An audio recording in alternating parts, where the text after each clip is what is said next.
Prime minister যদি দুর্নীতি করে তাকে কে ধরবে, তার জবাবদিহিতা কে নিবে দুর্নীতি দমন কমিশন। কিন্তু সেই দুর্নীতি দমন কমিশনের যে কমিশনার, সে তার নিয়োগ কে দিবে? নিয়োগ দিবে president with the advice of the prime minister. জনগণের কল্যাণে সরকারের কোনো শাখা কাজ করতে পারে না, প্রত্যেকটা শাখা রাজনীতিকরণ এবং কুক্ষিগত করা হয়। সেটার একটা বড় কারণ, কেউ কাউকে জবাবদিহি করতে পারে না। ক্যাবিনেটের হেড ঠিক আছে, প্রাইম মিনিস্টার বাই ডেফিনিশন, কিন্তু প্রাইম মিনিস্টার যদি দুর্নীতি করে তাকে কে ধরবে, তার জবাবদিহিতা কে নিবে দুর্নীতি দমন কমিশন। কিন্তু সেই দুর্নীতি দমন কমিশনের যে কমিশনার, সে তার নিয়োগ কে দিবে? নিয়োগ দিবে president with the advice of the prime minister. এরকম নিয়ম থাকলে কিভাবে সে জবাবদিহিতা নিশ্চিত করবে? এটা তো এমন হয়ে গেল যে যেই পুলিশ ডাকাত ধরার কথা সেই পুলিশকে ডাকাতি নিয়োগ দিচ্ছে, তাহলে সে জবাবদিহিতা কিভাবে নিশ্চিত করবে? ক্রিকেট ম্যাচেও 50 ওভারের ম্যাচে দুই দেশের মধ্যে, বাংলাদেশ আর শ্রীলঙ্কার মধ্যে ম্যাচ হলে সেখানে আম্পায়ার বাংলাদেশ শ্রীলঙ্কার থাকবে না, তারপরে আবার আপিল করার উপায় আছে, দুইজন অনফিল্ড আম্পায়ার থাকবে, থার্ড আম্পায়ার থাকবে। আমাদের ওইরকম নাই, আমাদের আম্পায়ারই সব পক্ষপাতমূলক হিসেবে আমাদের বাই ডিজাইন করা আছে। আমাদের যে অনেকগুলো মানবাধিকার লঙ্ঘন হয়, মানবাধিকার লঙ্ঘনের ক্ষেত্রে কে জবাবদিহি রাখবে? মানবাধিকার কমিশন আছে। মানবাধিকার কমিশনের নিয়োগ কিভাবে হয়? এটা আপনারা আমার চেয়ে অনেক ভালো জানেন, কিন্তু মানবাধিকার কমিশনের নিয়োগ দিবে আইনমন্ত্রী, বাছাই কমিটিতে থাকবে আইনমন্ত্রী, স্বরাষ্ট্রমন্ত্রী। ওনারা যদি মানবাধিকার লঙ্ঘন করেন, যেই কমিশনার তাদেরকে ধরার কথা, তাদেরকে জবাবদিহি করার কথা, তারাই তার নিয়োগকর্তা।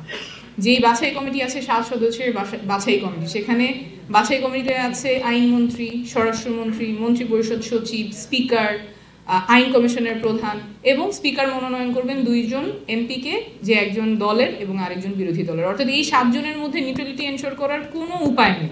তাহলে এক্সিকিউটিভ কি করে আপনার জবাবদিহিতার মধ্যে থাকবে?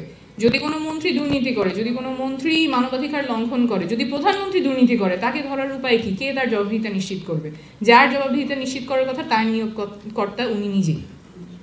জুডিশিয়ারি ক্ষেত্রেও চিফ জাস্টিস নিয়োগ দিবেন প্রেসিডেন্টকে নিয়োগ দিবে, আবার এমপিস এর আবার হাত পা বাঁধা। তাহলে প্রত্যেকটা রাষ্ট্রের প্রত্যেকটা শাখায় এক জায়গায় তাদের পাওয়ার কনসেন্ট্রেটেড। তাদের আর উপায় নাই যে প্রাইম মিনিস্টারকে অ্যাকাউন্টেবল করবে, প্রাইম মিনিস্টারকে জবাবদিহি রাখবে। প্রাইম মিনিস্টারের উপর প্রেসিডেন্ট আছেন, কিন্তু প্রেসিডেন্টও 2টা কাজ ছাড়া বাকি সব কিছু প্রাইম মিনিস্টারের উপদেশেই করতে হবে।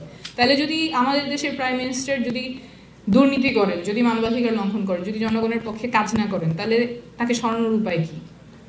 সরানোর একমাত্র উপায় নির্বাচন, এবং সেই নির্বাচনগুলিও রিগড হয়। তত্ত্বাবধায়ক সরকারের যে পদ্ধতি, সেটাও বারবার রিগড হয়। তাহলে আমরা তো এমন একটা সিস্টেমে আটকাই গেছি যে আমাদের যদি প্রাইম মিনিস্টার একজন দুর্নীতিবাজ হয়, একজন মানবাধিকার লঙ্ঘনকারী হয়, তাহলে তাকে সরানোর আর উপায় নাই। তখন মানুষকে রাস্তায় নামতে হবে, মানুষকে তখন তাদের যান জীবনের মায়া উপেক্ষা করে রাস্তায় নেমে তাকে উৎখাত করতে হবে, যেটা গত বছর জুলাই আগস্টে করতে হয়েছে। ওই ব্যবস্থায় আমরা টিকিয়ে রাখবো, ওই ব্যবস্থায় থাকবে যেখানে মানুষকে রাস্তায় নেমে একজন সরকার প্রধান, যিনি জনগণের সব ধরনের অধিকার হরণ করছেন, কেড়ে নিচ্ছেন, সেই ব্যবস্থা টিকিয়ে রেখেই আমরা আবার সামনে আগাবো একটা গণঅভ্যুত্থানের পরে।